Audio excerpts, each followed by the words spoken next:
Good morning, and I guess it's barely afternoon now. Thank you for coming. My name is Scott Anderson. My call sign is NE1RD. Sometimes the one is silent. And I'd like to talk to you today about traveling with your radio equipment and hopefully having a ball doing it. I've called my talk the 100 Pound DXpedition, and I've got basically three things I'd like you to walk away from this talk with. And they're pretty simple. What I'd like to do is I'd like to have a definition of a DXpedition that all of you can just use. I mean, we all hear the term, but I'd like to make sure that you've got one that's useful for you. My big goal is I'd really like to make you all try to just go on one. Just pack up the radio somewhere, sometime, on a vacation, whatever, and try to do this because I think it's a ball. And I'd like to hopefully give you enough insights and ideas today to make that first trip that you try to make successful. Now, I really hate people who just read the slides, and I promise this is like one of the last times I'll have to do this, but what I'd like to do is I'd like to talk a little bit about the definition of a DXpedition and get a definition that we can all use. This one's from Wikipedia, and it's not bad, and I'll read it quickly. The DXpedition is an expedition to what is considered an exotic place by amateur radio operators, perhaps because of its remoteness, or because there are very few radio amateurs active from that place. This could be an island, a country, even a particular spot in a geographical grid. Usually these are activated to help operators who need contacts to that area to obtain an amateur radio award. That is accurate, I think. It's also a lot of words. Mine's a little simpler. If you have to work hard to get there or even stay there, and your principal reason for going there was to play with your radio, then I think that's a personal DXpedition. Good enough. A little bit about me. Hello. There we go. I was first licensed in August of 2002, actually right before Boxboro of 2002, so I got on the 2-meter repeater and kept hearing people talk about Boxboro, Boxboro. I mean, I live in Acton, and that was the most I've heard the word Boxboro in like 20 years. But I've been burning my fingers on soldering iron since I was 6, and I don't even want to tell you who was president at the time that was happening, so it's been a long time. I only recently discovered that ham radio could be a fine outlet for having all these impulses. I operate 100 watts or QRP exclusively, and I just find it's enough. I love the contest, but I also like to just get on there and waste time. And the big point here is there's nothing special in my background that makes it special to me to be able to do this. Anybody sitting in this room should be able to do this, and I hope you'll all try. When I was trying to prepare for this talk, this is the second time I've given it, it was hard for me to imagine how to divide up the kinds of DXpeditions, and I wrestled with ways to talk about it. First I thought, well, maybe it's how far you go, or how long you stay, or how many people are in the group, and then it occurred to me that really the way that these DXpeditions get divided up is just how much junk they bring. And so, in my mind at least, I thought it was appropriate to divide it up into a few categories. You know, perhaps when you think about it, there's more or fewer, but it just seems to me that it breaks down to, look, you don't bring anything, or it fits in a backpack, or, you know, you can get on an airline flight without getting too much hassle. I know that's tough nowadays. Or it's enough stuff that you can bring it in your station wagon. And, of course, the big commercial guys, or the big DXpedition guys, they'll fill a cargo container. I would recommend starting a little smaller than that. This is unfortunately dim, and there's probably something we could do with the lights, but I don't want to try to mess with that right now. Down here in the, whoops.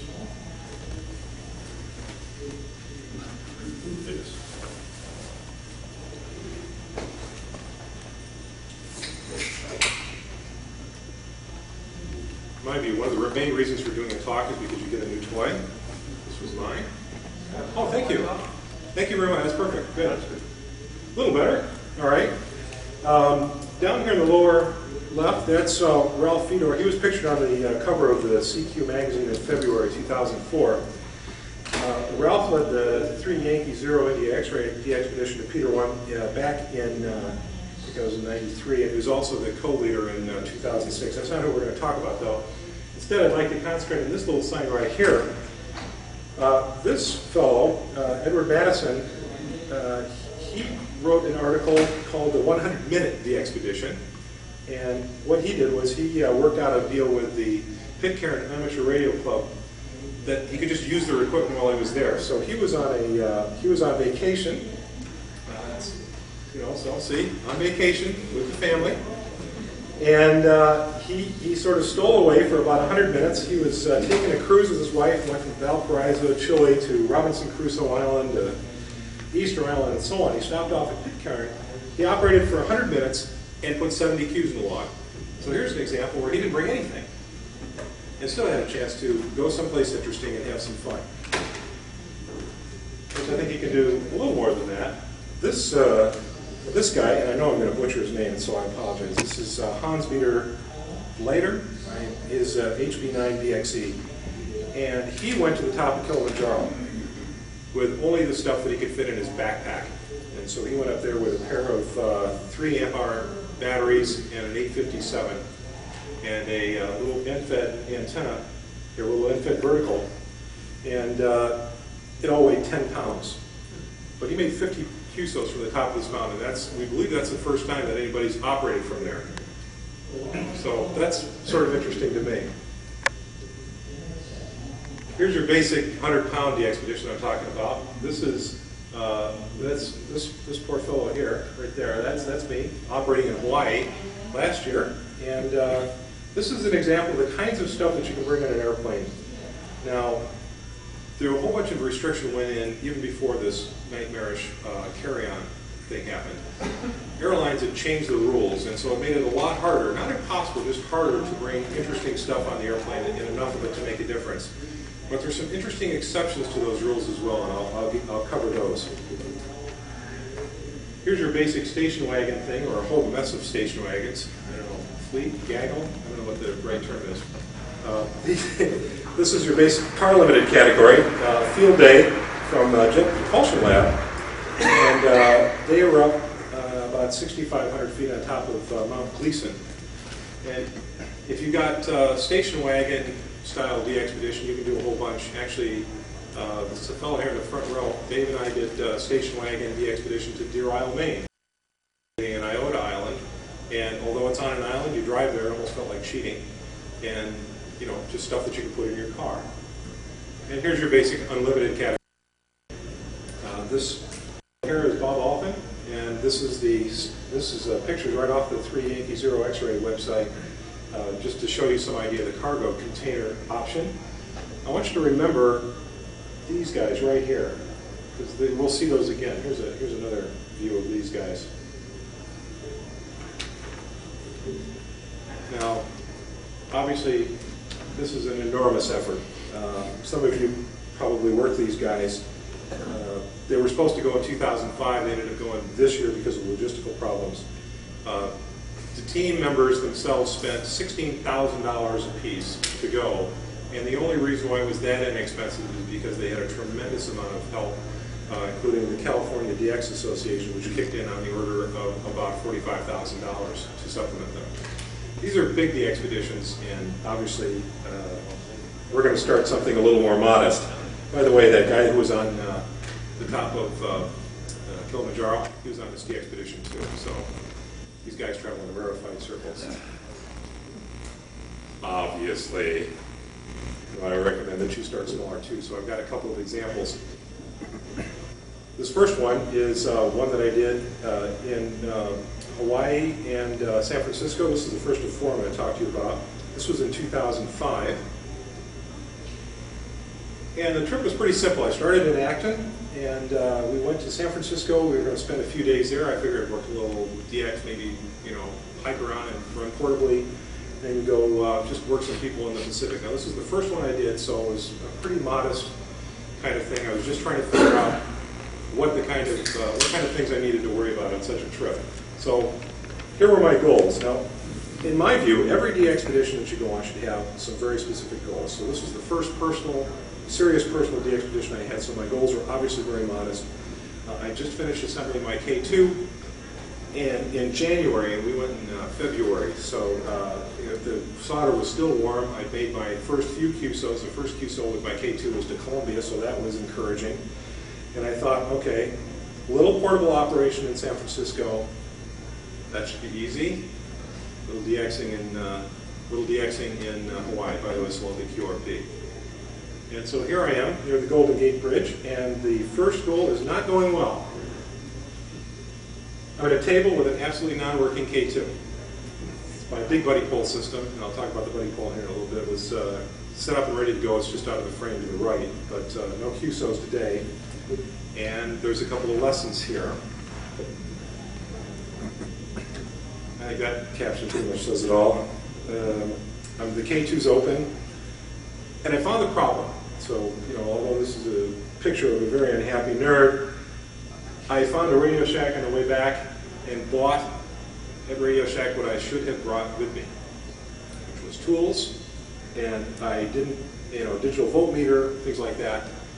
Tools are an essential part of your kit. The other thing that I didn't bring, which was stupid, is I should have brought the schematics, because I built the radio and I know how it works, and I could, so I had to do it without the schematics. I did fix it. I found the problem, but not before I had this really, really horrible thought that I'd be dragging all this stuff 10,000 miles for no reason. So, obviously some lessons learned here. Tools. They are a key part of your kit. Bring the schematics.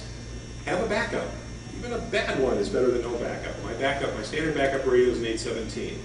The great thing about the 817 is it does everything. The bad thing about the 817 is it tries to do everything. So it's not a very good radio for any particular purpose, but it'll cover all sorts of stuff that you've screwed up or forgotten. It's an all-band, all-mode radio. Test your equipment before you need it. It would only taken me 10 minutes to set it up in the hotel room before I hiked from the docks, basically, all the way up to Golden Gate to discover that this lump of rock in my backpack wasn't working. And this is the key thing. Guess what? Travel loosens up stuff. All these are shocking and probably surprising, but this is sadly I had to learn all these things the hard way. Here's something. Don't forget the HT. By the way, don't forget the manual to the HT, because if you're anything like me, after you've put the manual down, about 30 minutes later, I can't remember what anything does or how it does it. Putting in a PL code, it's hopeless. I have these little mini manuals that they sell. Those things are great. Really recommend those. But bringing the HT, it's a big boon. Here I am on the big island of Hawaii. This is in Kona. And I got the HT out. I'm much more relaxed because my radio is working. And feeling a little better about myself, I got on and started talking with the locals.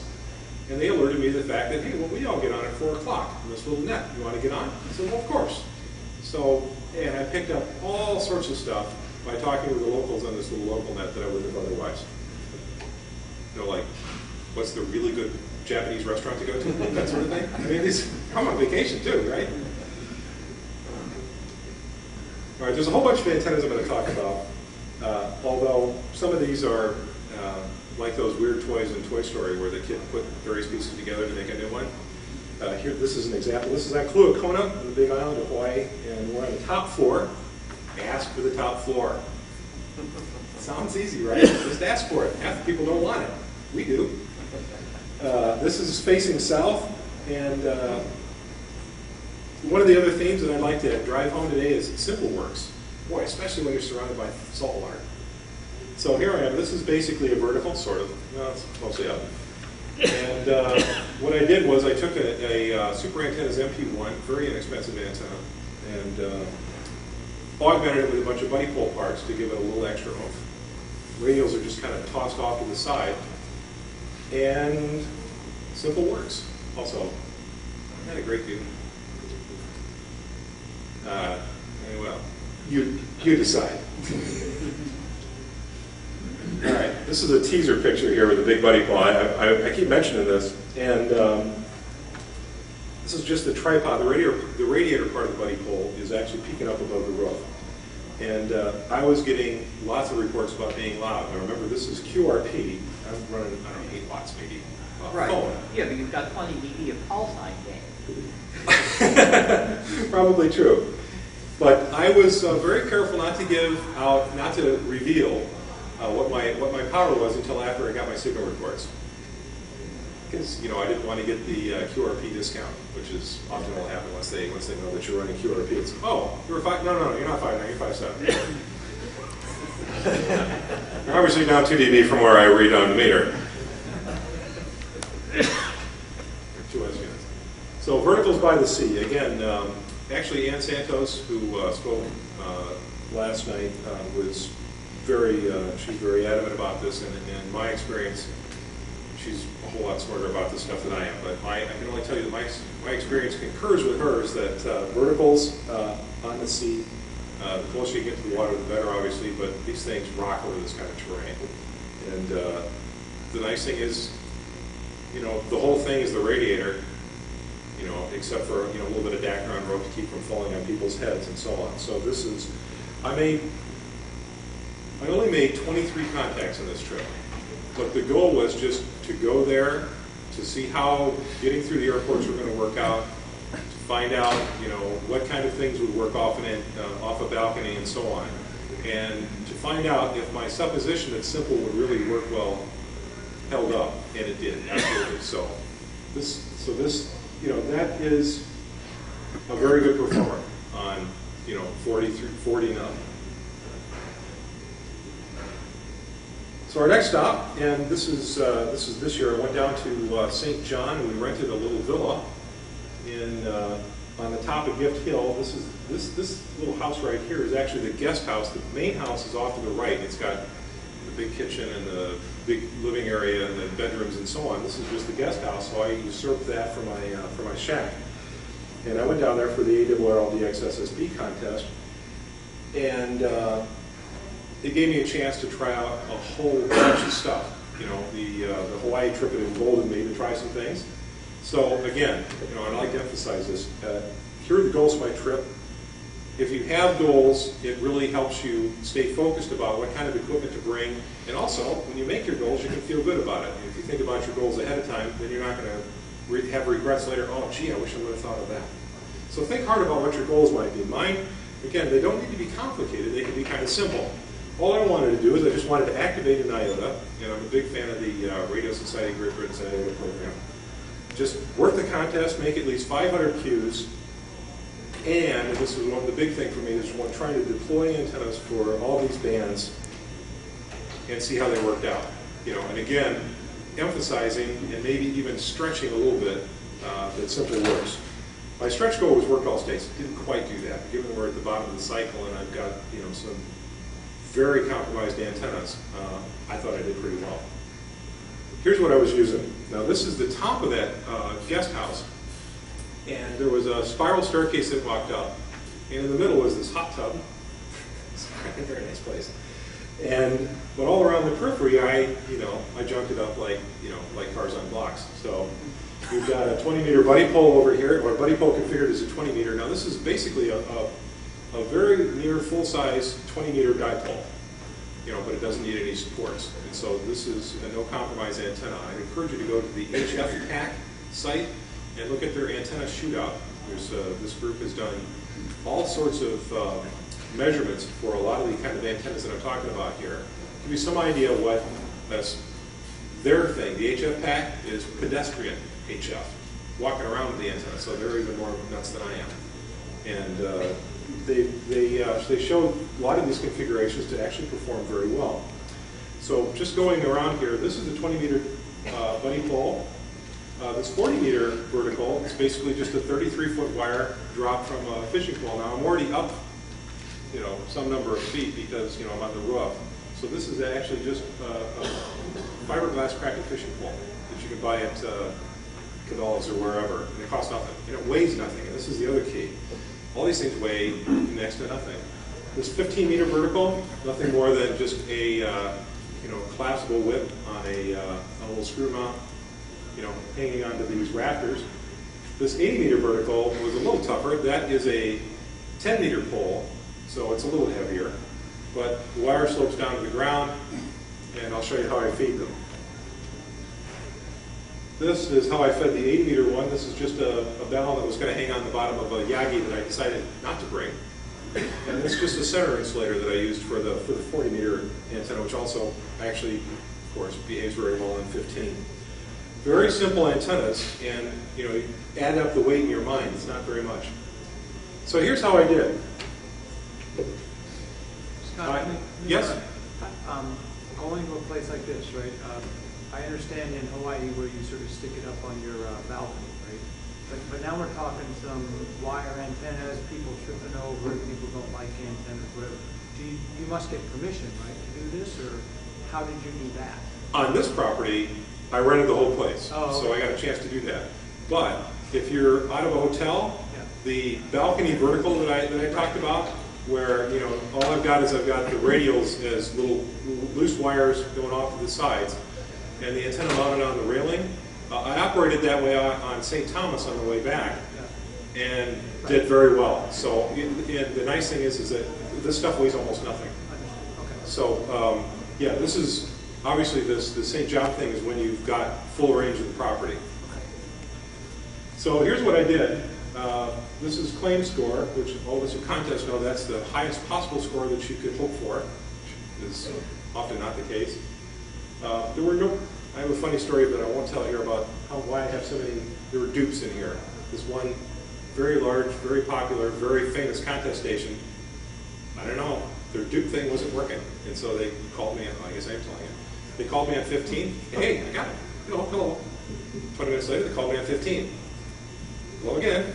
An hour later, they called me on 15. And so it might just be that my call sign down there was pretty long, you know, and I said it pretty fast. And after you say it a few thousand times, it probably all started running together. But it was Kilo Papa 2 Stroke November Echo 1 Radio Delta.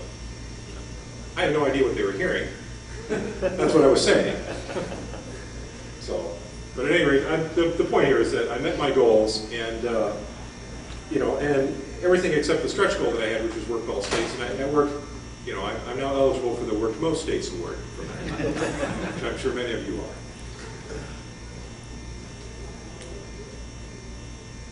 This is something I'd like to also point out. I don't know how many of you have a really nice card, but you know, it's fun to receive them. It's even more fun to give them out. And I would really recommend, you know, sharing a little bit of the joy that you had on a trip. Get a really nice card. And all it takes is finding a nice outfit that's willing to do it, and give them some stuff to work with. This is the card that I sent out from that trip, and actually I found, you know, and I'm sure that lots of these places do well, but I happen to use the QSL Works. I think we're in Minnesota or South Dakota or something, and you know, they've got a graphic artist on staff. I actually found her website. She's got some cool stuff, but they do a very nice card, and this makes a nice souvenir for your trip, stuff to give to your family. You know, use as a regular postcard, and also, I'd like to believe that when people get it, that they're happy about it. I'm going to do a little bit of the numbers here just to try to convince you. I've talked about using compromised antennas, and you know, a lot of us are of the mindset, well, you know, I should do the very best I can with the antenna. And here, the object of the game is not necessarily to do that. In fact, you know, I've got pretty much all the books that are out there on vertical antennas and so on, and I'm looking at the charts for the number of radios to use, you know, starting with 100 and making a compromise going down. And what I'm doing is I'm looking at the tail of the chart. Well, how few can I put out? You know, what does one give me?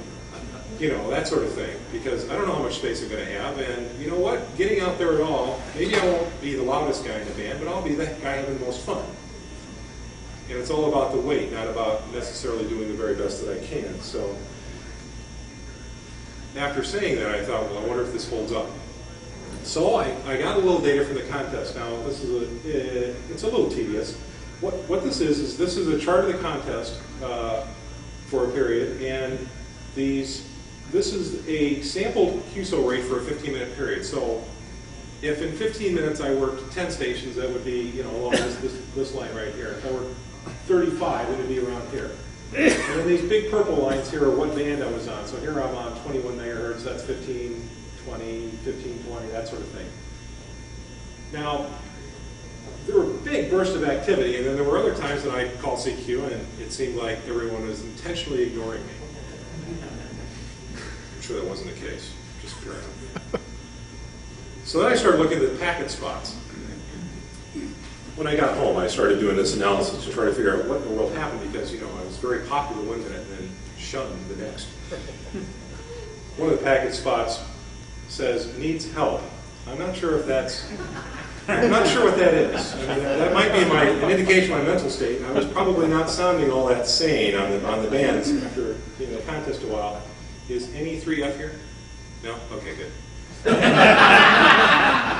other thing that happened is this spot right here. This is the only one I actually knew about because this is Bud Drummond. He's the guy who does the buddy pole things. He said, "Scott, you sound great. I'm going to put you on the packets." I said, "Okay, Bud." And about a minute later, this lid hit me with a carrier. It wouldn't go away. I even played with him a little bit. You know, I'd be quiet for a while, and I'd come back and put the carrier on again. Is the lid here? Good. So I started looking at the pockets, and I thought, ooh, maybe these line up. Now, I think I scooted and I'm sorry about this, I think I may have scooted these just a little bit when I was messing with them earlier, but if you notice, geez, I get spotted, ooh, look at all the activity, I get spotted, ooh, another burst of activity. And I started noticing, my goodness, if people are just alerted to me and they go, then they discover they can hear me just fine. That's the message. You're loud enough, you're just fine. If people are listening, they will hear you. You know, you can talk about the antenna compromises and everything else like that, but all of these people had no problems. So it's interesting that you know, even with a compromised antenna, you can do pretty well. I mean, you're probably not going to work, you know, the guy with the attic dipole. Okay. But on the other hand, you know, you've gone all the trouble to get on the airplane and go there. He needs to go out to the willow tree and hang something a little better, just to work, even if it's just for the weekend to work you. So the spots were revealing to me because what it said was I was doing everything right if the guys on the other end were doing their part. This is number 3. This is a special event station. Special events are great fun. Who here has done a special event? Yeah, good, good. And if you haven't, give it a consideration. It's a great excuse to go get on the radio and do something interesting. And, you know, there's a lot of people that have this collect them all mentality, and if you're doing something they don't have, they want to talk to you. So, really recommend that. This is a K1P special event that I did actually with Dave. Here, I want to shine the laser. Thank you. Do not shine laser into your remaining eye. The special event was for Patriots Day, and once again, it's a DXpedition, so we have to have goals so that we know what we're trying to do. My goals were, you know, starting to build up a little confidence, get a little more ambitious here. Wanted to activate an IOTA. This was North America 055. Operate a special event station, test equipment for future DXpeditions, because now I'm basically station wagon portable, so if I brought a little bit of extra stuff, I can try out some stuff that might be, then make the cut to go on the next trip. They included a C3SS tri-bander from Force 12, put it on a mast, company 33-foot military mast, and then I had a whole bunch of other stuff that I wanted to try out. Now, trip got a little cut short because of work. You know, I'm not yet retired, and so, you know, I have to have priorities. But we were able to test the tri-bander and military mast, and I was able to do a couple of other things. Now, look at this thing. This is the basis for a card, by the way. That's a big hunk of metal right up there, and it might seem inconsistent with doing a 100-pound DXpedition, where the total weight of all your stuff needs to be 100 pounds, because this antenna itself, by the time you get that, you know, getting the mounting hardware and everything else like that, it's 33 pounds. You know, enough mass section here is 15 pounds, and so on. But if you know that's all you're going to need, then it fits in your weight budget. But you know, these are compromises and trade-offs that you might want to have. Mass sections, by the way, each 48-inch section is 2.2 pounds. You start counting each one separately. Whatever, 5 or 6, that sort of thing. Okay, this is what I get for getting cocky. Murphy, or the sun, depending upon how you name it. Does anybody remember Patriots Day weekend? We had this event. And basically the bands went in the dumper. Now I had worked about 100 very casually QSOs, put those in the log before Dave arrived, and with him he brought the flare. So the second, roughly the second 100 things we try to do, this is the planetary A index and stuff. You can see the A and K numbers here. Who thinks these are reasonable? No kidding. Okay, here's what we did anyway, though. We did have a lot of fun. We learned a lot of stuff. And by the way, we're going back next year. It was a lovely house. And by the way, Dave's wife and my girlfriend went. It was a very nice, quiet time, and you know, this is just because you're bringing your radio doesn't mean that you need to leave the family at home. Everybody had a good time. Everybody's all relaxed. So this is what we did. I thought, given that we got cut short, I think it was very interesting. One of the things I think we may concentrate on next time we go is to hand out a lot more data mode kinds of things. What was the special event? Patriots Day. So we operated from Maine, and part of the ditty that we had was, many people may not know, but Maine was part of Massachusetts until the Missouri Compromise. It was split off as part of that compromise. So we were actually operating from a part that used to be Massachusetts. Patriots Day is actually celebrated in Massachusetts and Wisconsin. And one of those, I don't know how Wisconsin got it. I can't make this up, go to Wikipedia. All right, so special events are an excellent excuse to travel and operate. Just travel to a rented house. It'll force you to go through all the same kinds of thinking exercises about what you might want to do. And, it's a family thing. Plus, you can share the special event fun. Go ahead. I noticed in your summary of contacts there, although the tri-band early on, you don't seem to have tried 15 or 10 at all. I did, and they were dead. Oh, yeah, no, I mean, yeah. Might want to mention that we got a website set up for K1P, and when we gave the advance notice to people, we just pointed them to the website for more information. That's true, yep, and website, that's right. David mentioned that, actually David done the work to set up the website, and it was a very nice way to get people all the information they needed by just saying, go to k1p.org. And websites are so easy to set up nowadays. That's an excellent idea. This is, let's see here, so we've been to San Francisco and Hawaii one trip, St. John. We did this little trip with the car. This is the last one. This one's by boat. Who here has been to George's Island in Boston Harbor? Not more than I thought. That's great. It's a beautiful island, and it's recognized by the Radio Society of Great Britain's IOTA program as being North America 148. And as it turns out, once again, the ball kind of thing going on, the statistics on this island are only about 22 or 23% of the Radio Society of Great Britain's IOTA chasers actually have it in their log. It's reasonably sought after, and it's in your backyard. So you don't need to go far. To get there, quite literally, you go down to the aquarium, walk through the hotel, get on the boat, and 15 minutes later, you're on the island. It costs $12 round trip. So, I'd be fired to find an Pound DXpedition cheaper than that. If you do, you can email me. Practically in my backyard, there it is. It's an IOTA number, and it's a great way also to show off ham radio. Excuse me. I've got lots of people coming up and wanting to know what I was doing and so on. So, this is a great way to, talk about what it is that we love.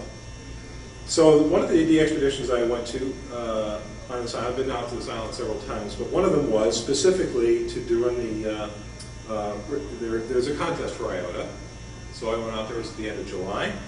Once again, it's be serious about it. What did I want to accomplish? What I wanted to do is I wanted to enter in a specific category, which is the 12-hour SSB on an IOTA DXpedition category. I wanted to make at least 100 QSOs. This is QRP. And I also wanted to hand out a new one, to have people tell me on the air, thank you for North America 148. See how many people would do that. It was also interesting, and this last one I'd like to emphasize, start establishing a relationship with the island management. The island is run by the Massachusetts Department of Recreation and so on, and it's important that you're putting the best face on what you're doing, because obviously you're an ambassador for ham radio and all other hands that might want to activate that island. So you want to make sure that you do the best thing you can. I always made it a point to ensure that whatever it is that I was doing was, looked well on by all the people that were going to look at it, the rangers and so on. So again, the scales are the point. Obviously, everything you're going to do is a trade-off. The scales not only with the weight, but the trade-off between, geez, do I bring the big antenna or do I bring a whole mess of small ones? And these are things that will haunt you until you've actually made your decisions. So the idea is really simple. Look, you pack up 100 pounds of equipment, go to some interesting place, usually by a commercial airliner. I'm not talking about charters yet. And then do something. Operate a contest or activate an IOTA or do a special event or just get on. And also remember that when I'm saying this 100 pounds, I'm also talking about you need to bring more than just what you're wearing. A toothbrush would be good. Okay, so here's some ideas. Here's a sample QRP station. This is my K2. It's not the most flattering picture of it, but there it is. That's the top. Heil Traveler headset, Autech Research Analyzer, because it's small, not because it's good, sadly. All in a Pelican case. Who here owns a Pelican case? Who here loves them? Yes, all the same. This is a carry-on size. This is the Pelican case that's carry-on size, assuming that they'll let you do that. It weighs 23 pounds. And, add an antenna. Doesn't need to be a big one. It could be just a couple of pounds, and you're all set to go. 100-watt station, not a lot different. You just, what do you need? You need to, start making the mental list of what you need. Power supply, transceiver, antennas. The balcony vertical thing is just fine. Feed line, key microphone, that sort of thing. It looks more like this. Now, I've got a pie chart in here, and the last time I gave this talk, as soon as the pie chart came up, everybody pretty much broke up because they thought, okay, now you're really overthinking this. But what I'd like to do is I'd like to just point out something. They don't know you very well. I'm sorry? They don't know you very well. Yeah, retentive is hyphenated. Just so you know. But this is the Pelican case. It's the largest Pelican case that you can now check with the baggage restrictions that they have in the guidelines that they have in place right now. And in here, this is an 897 bolt-on LDG tuner. The power supply for this is in the belly of it. This is a MFJ analyzer. There's feed line and some other stuff in the bottom. At any rate, the case itself, this whole thing weighs just under 50 pounds. The case itself is 44% of that weight. And at first, when I started thinking about this, I was horrified. Every pound that's case, it's just plastic, it's dead weight, it's not helping me. Then it occurred to me, I'd like for you to think about this, that it does me no good to have it all arrive broken. In fact, that would be much worse in many ways. And so, because I have complete confidence that it's going to get there okay, again, this is a trade-off I'm willing to make. I'm not willing to put it in a case that weighs 4 pounds less to get something broken. Yes? You say this is the biggest one that you could check or carry on? Check. Check. I'll go over that in a second, but let me just skip ahead a little bit. The restrictions are that a case can be no more than 62 linear inches in size, meaning length plus width plus height. That's not much. In fact, you'll see a lot of people go into a luggage store now and see all the cases that look a lot bigger than that.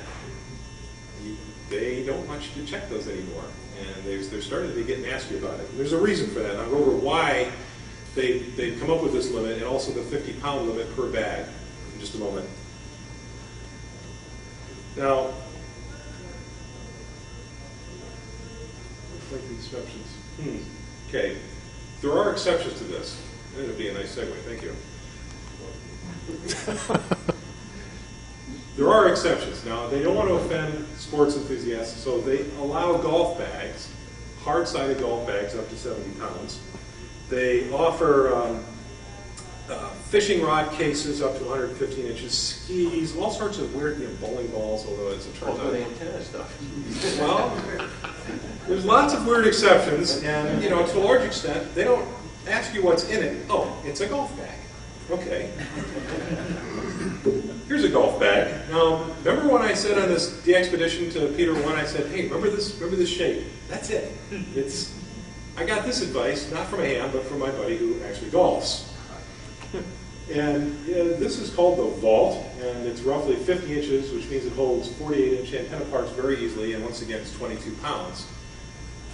It's a little more flexible on the weight, so if it's a little over 50, although there's really no reason for it to be, that would be all right. So very quickly, some antenna options. One other advantage to that Yes? is wasn't as likely to get inspected. My Pelican got ripped open 3 times. The golf case went through. My Pelican ripped it apart. That's an interesting point, that they're less likely to inspect something that looks like sports equipment because, foolishly, they think they know what's inside. And I've had a little note. By the way, I keep a photocopy of my license Maybe we've got a laminated thing so that it lasts a little longer. In every bag that I check, it has radio stuff in it. I'm not sure it helps because I'm not sure they know how to read. But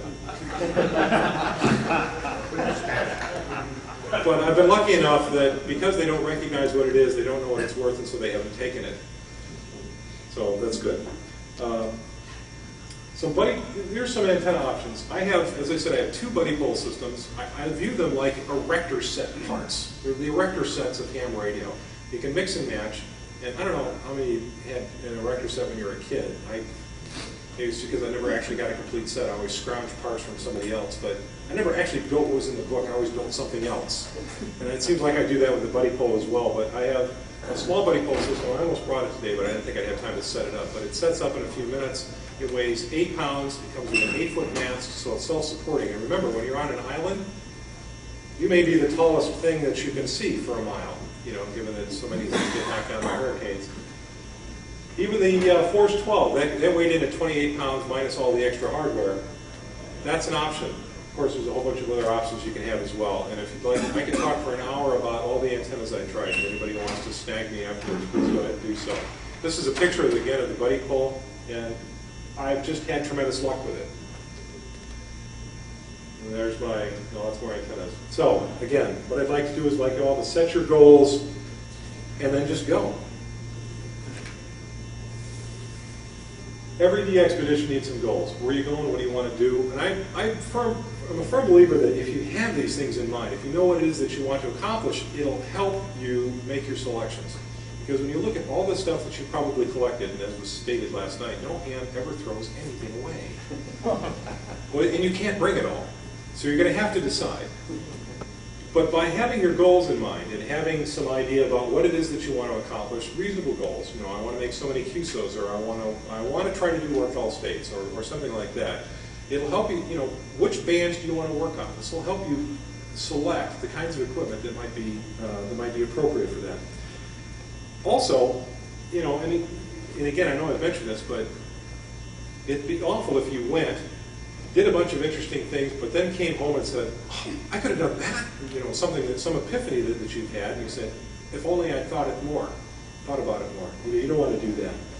Also, and I found this when I was on St. John's, once I had that 500th QSO in the log, I stopped pushing. Now it's all gravy. I made my goal, and I still operated, but now I felt much better about it because I know that I'd made the goals that I'd set for myself. Obviously, these are all the constraints that you always have. It's always time, space, the sheer mass of stuff. The last one is people. You're going to have all sorts of people to deal with. In fact, we sort of touched on this a little bit. If you're traveling with other people, you're going to have to be sensitive to their needs. If you're traveling with your family, you can't just sit the whole week on the radio. If you're going to travel to some place where you're with other people, you're a host. If you're staying in somebody else's house or property, you need to be sensitive to that. I know that Dave and I were very, very careful about everything we did in this rented house that we had in Maine, because we wanted to be sure that we left the best possible impression so that we could go back. If you're in a hotel, and I think we touched upon this, they don't want wires where people are going to trip on it and so on, and that's an excellent point. You need to be sensitive to the other people around. Now, I think a balcony vertical is no more obnoxious than many of the other things that I've seen hanging off a balcony. And I think that's okay. Officials, I'm planning a trip to Montserrat that we'll be going in January, and just getting through customs and getting your license and working with the local amateur radio club and so on. Again, you're an ambassador for amateur radio when you're doing this. As soon as you are every time you get on the air. But, a QSO with an idiot is more easily forgotten than an actual face-to-face handshake with an idiot. So I believe. All right, things you can do. Simple stuff, really. Go someplace interesting on field day. Go someplace exotic. Don't just, maybe next year, you don't just do it with a club because that's what we always do. Pack up and go someplace.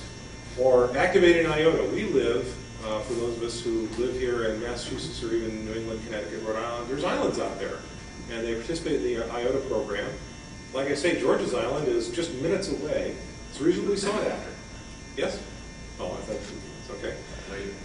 And special event station, I was very pleased to see how many people have actually done a special event. And for those of you that have not, it couldn't be easier. You go on the ARRL website and just ask for one, and a few days later it comes back and says, sure, okay. And if you want to do something a little bit more interesting, you can go someplace and do a little hotel DXing, maybe on your next business trip. Instead of, you know, watching The Matrix for the 15th time in your hotel room when you're waiting for that business meeting the next morning, bring your radio.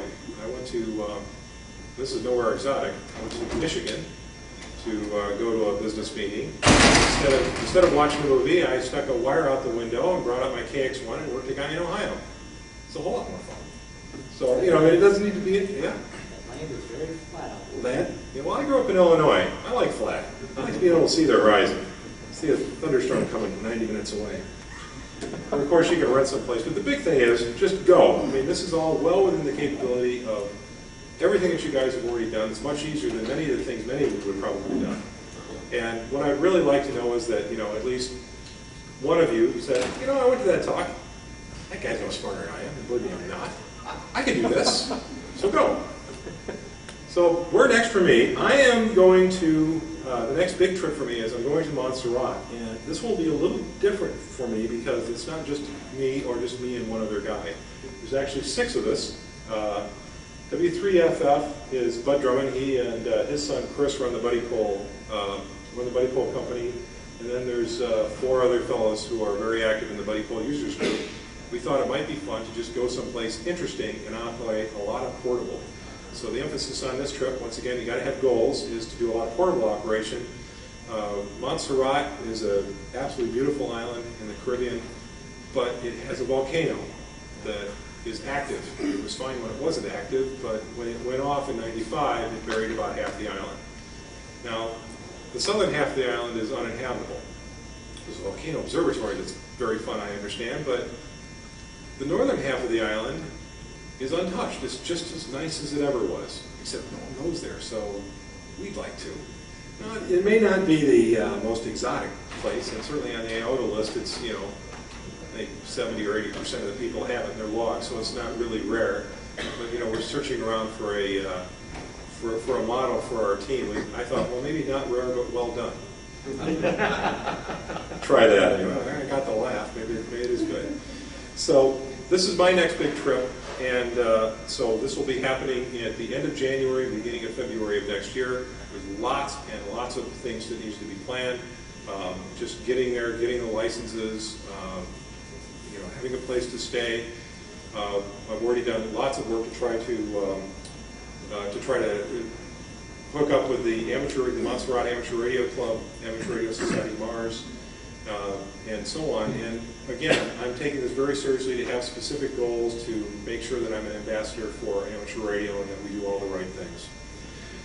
If you're interested, I've got a blog going. It's pretty easy to remember. And I've got some cards here that has the URL on the back in case anybody wants them at the end. I'll just set them up here. And well, something's happening almost every day. So there's a blog entry about every day because I've got several things going. I've got this Montserrat trip going. I talk about my trips out to George's Island, antennas I've tried, and there's one other really big stretch goal trip that I'm working on. It won't be next year, but I'm thinking the year after I want to go to a place called South Bank, which is about 60 nautical miles south of Florida. It's officially part of the Bahamas, and it's extremely hard to get to. It's one of those, you know, most wanted in North America kind of islands. But that would be a big one, much harder. You know, bring the generators and get a boat, that sort of thing. The container ship does. Pardon me? The container ship does. Well, no. It would still be lightweight, but we would have to make a compromise to be able to bring the generators, but it would still probably be very lightweight stuff. And that is a sort of a slow background process that I also talk about in this blog. So if you find this blog helpful at all, I'd like to hear about it, and you know, hopefully you will find it helpful. I think that is it for me. I have extra stuff, but I'd like to take some questions. We've got about 10 minutes here. We'll just start running around the room. Yes, sir. Hey, I'm W6PH. I've been going to Bermuda. I just like to make a comment about an antenna. The first time I went there, I took all my own stuff, and I broke down to a 5-band vertical. The longest piece was 48 inches. I made my own box that was 50 inches long by about 6 by 6, and took an ICOM 706, and that was extremely lightweight. But I would suggest that if anyone's going to do that, to look into a 5-band vertical. You put the wires and the cables right in that box, and it works real well. This is the Hustler 5-band vertical? Actually, it's a little push guard. Oh, push guard. But it is the same as the Hustler, same type of deal. Same deal. The longest is 48 inches, the longest piece of aluminum, so it worked out real well. And you just stuff everything in there, and that's your whole antenna and stuff. That's- It would go well on one of those golf bags. Yeah, exactly. Except mine's smaller. It's a box that I put a little handle on it to carry it. And I get questions about it going through customs over Bermuda. Sure. I tell them what it is, I show the license that I have, just like you say, and that's clears the... That's excellent. And the 48-inch part, you know, you're going to start, after this talk, it would warm my heart to know that every time you looked at an antenna, you looked at the exploded view and you say, oh, is there any piece longer than 48 inches? If there is, then it's off the list. Okay, next, go ahead. Well, you know, you talked about your George's Island operation. But then if you actually had operated, the 12 hours you were planning, how were you planning to power the station? I was doing all battery, and actually I had, I've got, at QRP, you can do surprisingly well with the battery, but I have a fairly nice solar panel that was, when I wasn't talking, was charging the battery. So you can carry enough battery with you to probably operate 12 hours. You just can't, because of the way the ferry schedule runs, you can't be there 12 hours. I was there only 6 and put 100 in the log. Okay, go ahead, sir. Just one thing, I live in an area where I'm 60 miles inland in a valley, so I only play Fort Golden. Sure. One of the things that I've learned a lot is we have such a great, diverse geography here in New England. Go out and play around.